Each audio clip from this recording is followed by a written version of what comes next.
Alright, hello everyone, welcome back to another Slime Isekai Memories video. So we're here again with the monthly tier list.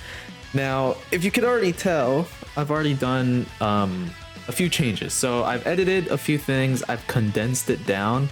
Kind of taking a look at it, I felt like having, what is it? I had 1, 2, 3, 4, 5, 6, I guess, 5.5, 6, 7, 8. So I had 8 different tiers in this tier list, and I kind of felt like it was a lot. I think especially like with the amount of characters in the game, I feel like it was just too many rows, so I condensed it down, and I also made a few changes based on like how I rate these units, and I guess my experience more with using certain units, and like whether these, like, you know, just my overall rating has changed basically. That's basically it.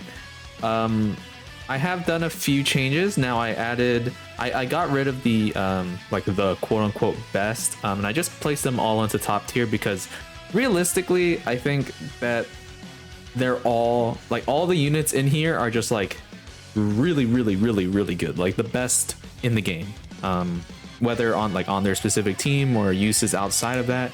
Now I kind of want to do this, you know, just I'm going to, but yeah, basically I have made these characters, like, in my opinion, the best, and then S now is like obviously really good. Like, they're extremely well created characters, but like there's like slight things, maybe like what they provide is just not as universal, or like I just don't end up, like, I don't see people as well just end up using that much.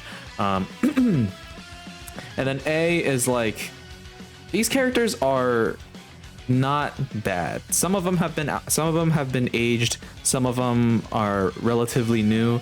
But these are characters that, like, you will use, whether you have to or like for certain purposes, and they do well in those purposes. But like they're not constant mainstays that you're going to use over and over and over again. B is more like we're starting to get like, one, like you're either really old, or two, you're just kind of like in the middle.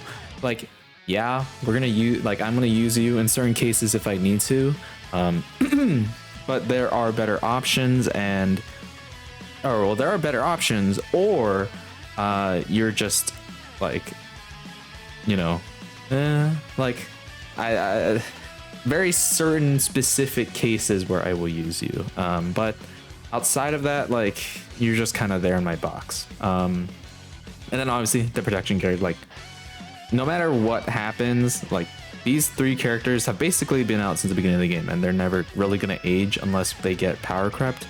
But I doubt they're going to do that, but we'll see. And then C and D, I feel like are kind of synonymous. Yeah, I don't know. Kev kind of did reach out and was like, C and D should probably just be all like garbage characters, and I was like, you know what, that's kind of true. I feel like I can yeah, like, I feel okay. There we go. There we go. Okay, I'm done making changes. But for the most part, all of these characters are kind of oh, never mind, I lied. All these characters now are kind of like, I'm not really gonna use. I feel like D is like really like, wow, I'm never gonna touch you ever, you know, unless like one specific case where I try to use dark Xion, because you know, she has her poison thing, but I was like, I'm okay. But like a C is also like, I'm not really ever gonna use you, like, ever, you know. So that's pretty much where it's at. Let me know down below if this is better or worse. I feel like this is just better. Like, I feel like it feels more condensed, and I like where things or characters are being placed. But now we are moving on to the new characters. So we're gonna go battle characters first. Now I'm just gonna yeah, you're gonna go up here. Should I just do them all at once? You know what, screw it. Actually, hold on. I'll do this in order. I'm just gonna move everyone up here. There we go. And then I'm also gonna move you up here. Okay. Now, this is just me, okay? But I think Violet and Blanc are top tier, really good characters. Violet, her orb change is just amazing, and then the magic buff, it's 100%. It's really good.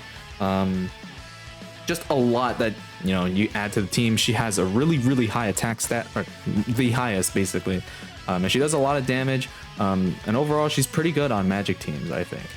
And well, yeah, that's pretty self-explanatory. I feel like Violet is a pretty simple and basic unit that gets things done and is good, like really good.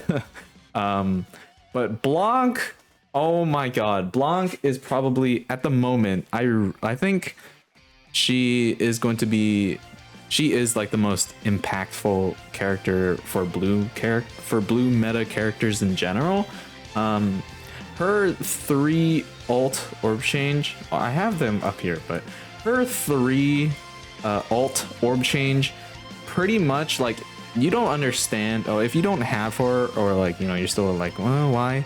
I don't think you understand how much Blanc pretty much guarantees you full hands of blues once you have like 2 to 3 alts. Because when you have 3 alts, you're automatically making half of your hand blue with Blanc. And then the other 3, it's RNG, but like, and also kind of depending on what character you have, whether you only have Violet or Guy or something. But for the most part, you will be able to cover your bases, or at least get like 5 orbs or something. 5 blue orbs with those hands.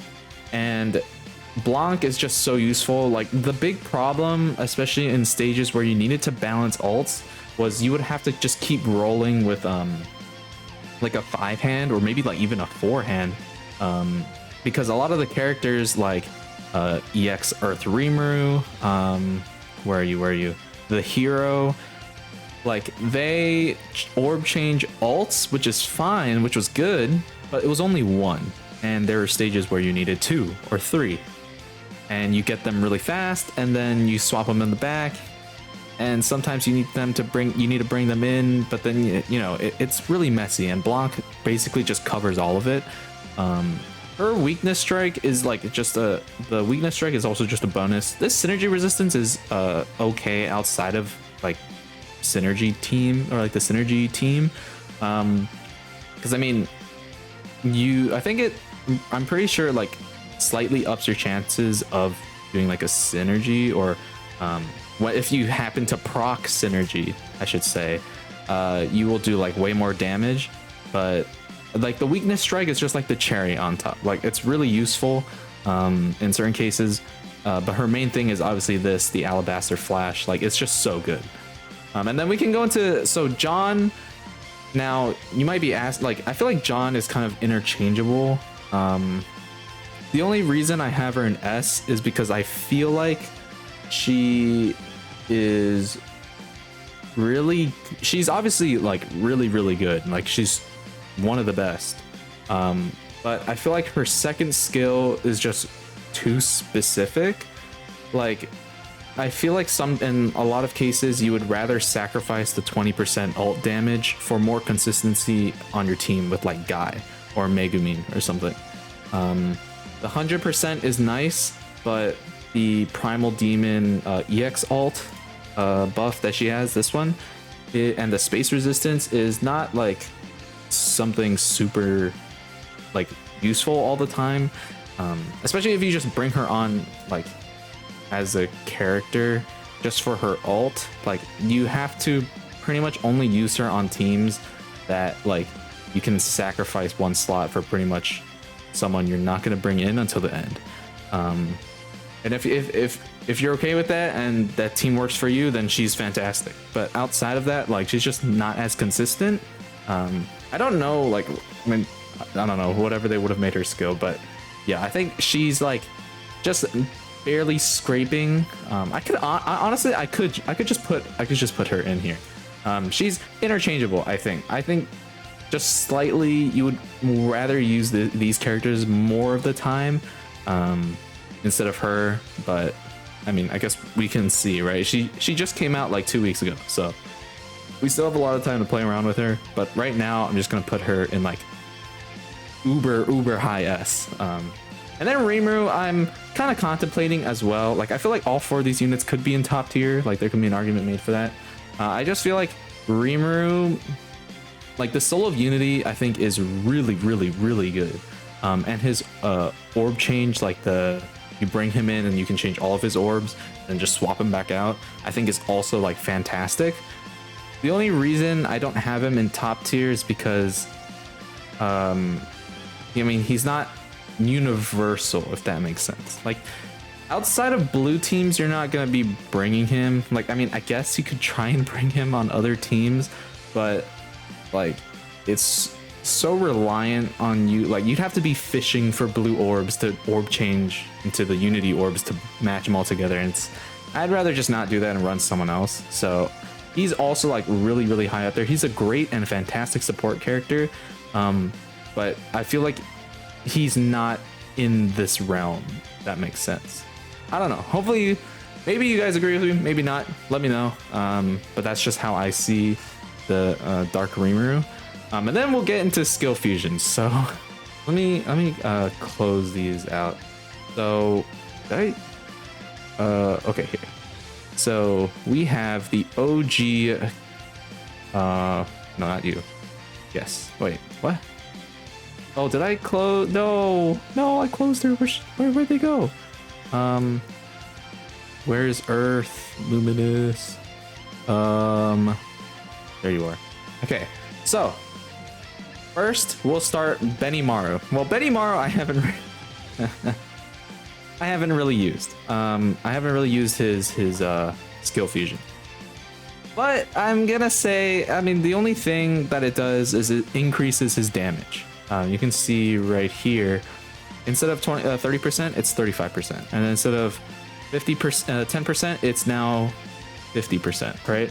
So I feel like it's not bad, but I don't think it makes him really any more relevant than he is. Maybe slightly more.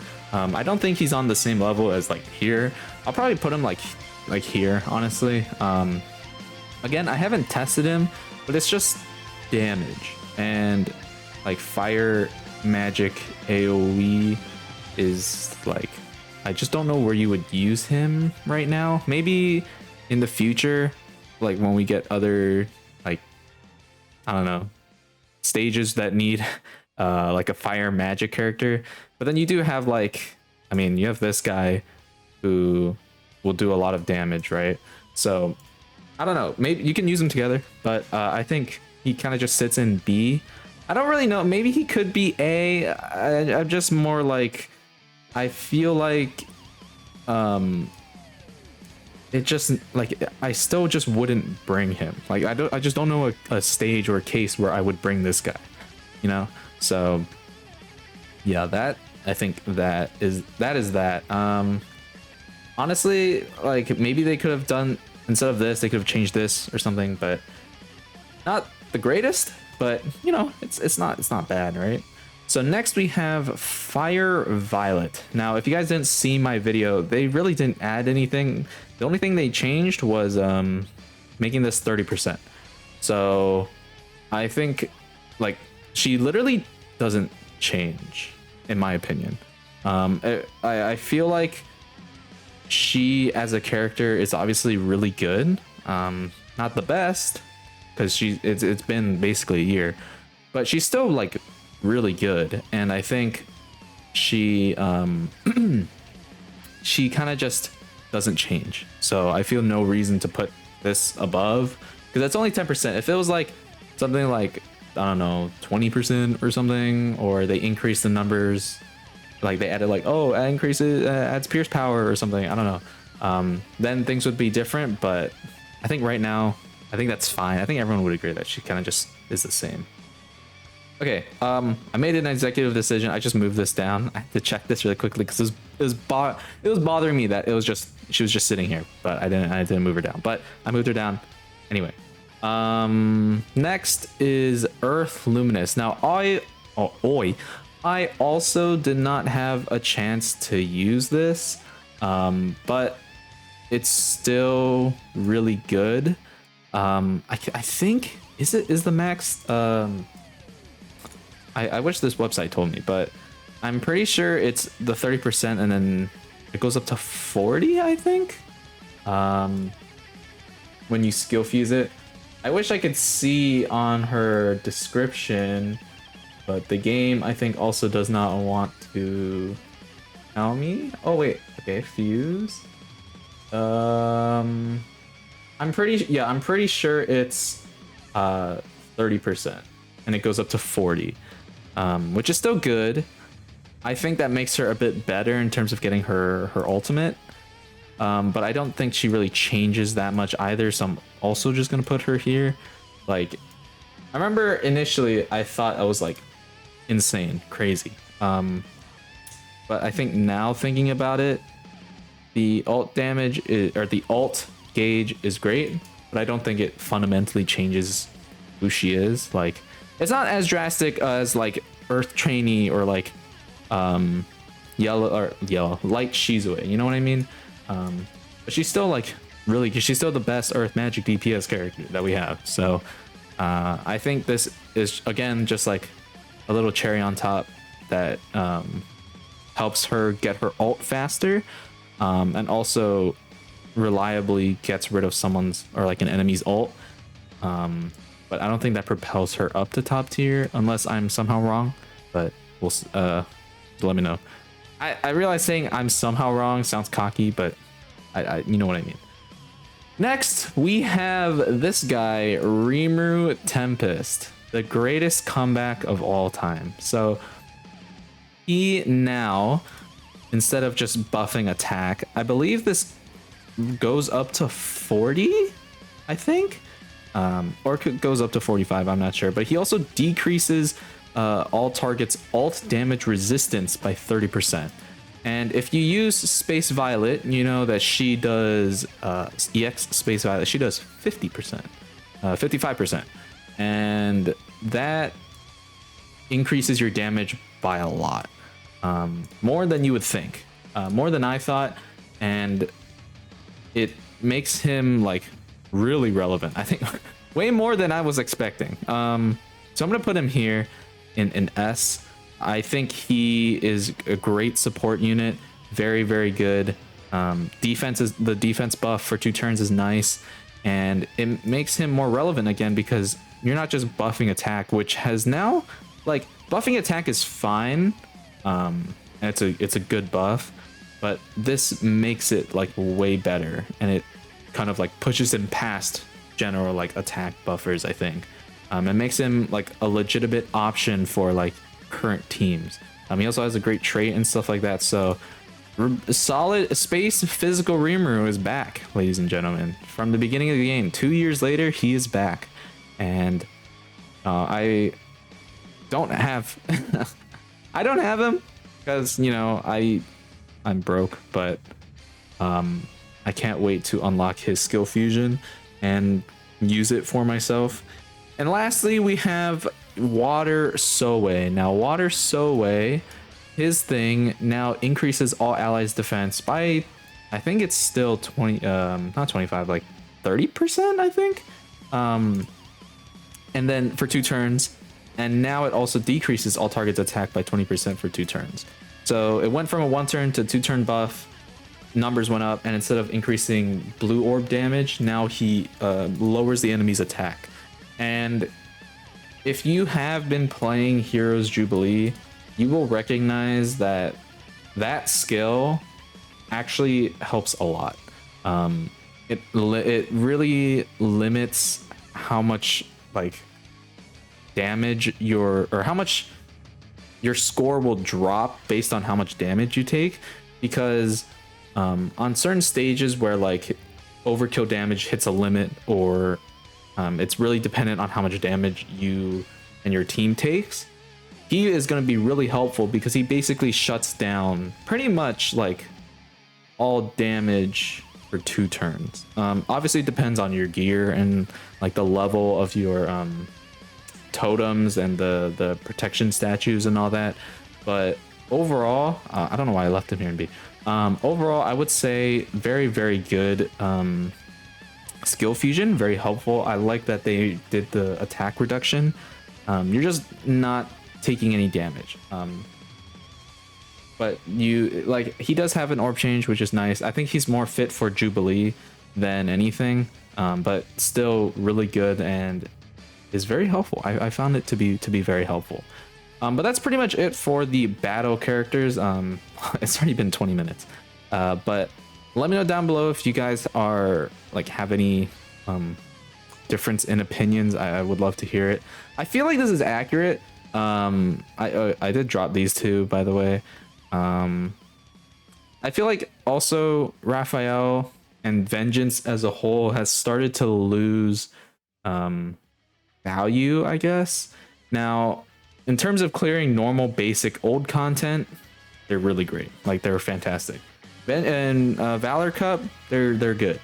But in new content we've seen last month and this month, they are just spamming what is it, either like minus like you can't reduce their guard, or you can't increase your guard, or they just shut down or lock all green type skills, which, if you don't know, all the skills that make or that add vengeance charges onto characters are what is it, where are you, are green type skills.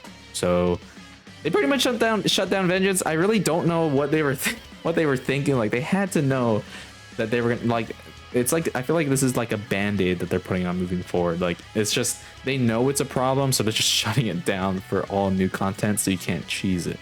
But yeah, that's pretty much it for the battle units. Now let's go on to the free-to-play unit. So Cliche I haven't had too much experience with, but she does have the orb change, which is nice. She does have magic resistance for all enemies, which is also decent. She also has a single target ult. Her ult looks really nice, I will give her that. But I think she's a solid A. I don't think she is, I feel like she's just similar to her, pretty much, the Dark Xian, but instead of giving like crit damage and stackable crit damage and what is it, like, doesn't she buff secret skill gauge for blue orbs? Cliche does the magic resist, so you're still doing more damage, right? She's not on this level because she's not providing a lot of consistency on your team, outside of a generic orb change. She's not bringing anything super crazy special to your team like these 5 up here. So I think this is a pretty accurate, like, she's definitely not like down here, you know, she's not bad. She's pretty standard, generic, solid free-to-play unit, and I kind of like that. I like solid characters. And then we have the protection characters. So this guy right here, Satou the Great Thief. Let me close those. So he increases synergy rate by 100%. He increases skill cost limit, and he buffs Soul Divine Protection skill point increase until the end of battle by 30%, up to a max of 300%. So if you want to get the max, you have to use it 10 times, which can get a little iffy, but overall I would say he is pretty decent. I think he is like the best of the free-to-play units. Still, like, I mean, the free-to-play protection units are kind of but, like, you know, I'd say he's not bad, like, pretty decent. I'm kind of hesitant to put him up here. I feel like he's kind of interchangeable. I'll just put him up here because he can sit with Albus, but he, I would say, is like actually solid. Like he has an actual kit, not like this guy or Dino who just do nothing, you know. But he actually does something, which I think is good. So yeah, the free-to-play Rimuru goes in B or C, up to you. And then lastly, we have Luminous. So Luminous, I'm gonna put her up here a bit tentatively, if that makes sense. Now, obviously, she is pretty generic in terms of like, you know, buffing attack. You know, she's just a generic stacker, right? The difference is, if we take a look, I think if you have stages where you need to use this character, she will do really good. Synergy is nice, like it adds more damage to your characters and stuff like that. But I don't know. I feel like, how do I say this? I'm not trying to say that she's like worse than the stackable units. I think she's pretty like on par with them. The only thing is I think in terms of skill cost limit can be kind of an issue, especially compared to like these teams, because you get 50 every turn. So by turn 9, you're gonna have 500, right? Which is good. Like it pretty much, it's like guaranteeing you more skill point. Like the amount of skill points you can get is just increasing every turn, which is fantastic. Because you know, if you run normal protection units like Velzard, for example, there will be times where, oh, I can't get the protection gauge, so I'm still stuck right at 40, at like 240 or whatever. But I think there will be times where like if you need to like spam however many like protection gauges like with this team, and you need like as many skill points, you know, as possible, and like to hit like your limit, I think they slightly are better than her at that. Just because of how much you can spam it. Because if you go to turn, I don't know, you need to kill by turn 5, right? Turn 5, you have 250, but then if you get 2, I think, you'll get like an extra 320 or something like that. Or if anything, it's like 240. So I don't know. I feel like if you need to do a shorter battle and you need to spam more skill cost limit, then they'll be slightly better. But I think overall, she's pretty much the same. Synergy is nice, is like an added bonus, I feel like, on top. But the only problem I also think that I just like thought of is Visions of Coleus is pretty specific. I'm pretty sure she only increased. Oh, she does Octagram Demon Lord too, but I mean, some of these characters are actually pretty good. But I feel like she's a little bit locked to Visions of Coleus for, you know, the wind buff. But like after this meta, when are we ever gonna get more Visions of Coleus characters? You know what I mean? Unless they revisit it, but like I don't really see why they would ever do that, unless they run out of ideas or something, or like, oh, we want to add a new character, you know. But I think like from this moment forward, it's gonna be a little bit more tough to get new units on her team, just because Visions of Coleus is just pretty much locked from now on. But other teams like World of Fantasy, Warrior's Mind, Adventurer, I guess Wielder of Magic too, and like Fountain of Wisdom, like they're all gonna get buffs. You know what I mean? They're all gonna get new characters added. Even Summer Memories, like every summer, you know. But Visions of Coleus is just permalocked. So I don't know. Think about that how you will. But that's pretty much it. Again, let me know down below if you guys have any like differences in opinion. I would love to hear it. But that's pretty much it. Thank you all for watching. I think this meta has been really good. I really like the new units. I I'm worried about the idol collab coming up because I have like no crystals and I want, obviously these characters are never going to come back. And Jubilee is making me go insane. So because I don't have Dark Albus and I'm losing my mind trying to get higher scores. But anyway, that's pretty much it. Thank you all for watching and I will see you all in the next one. Peace.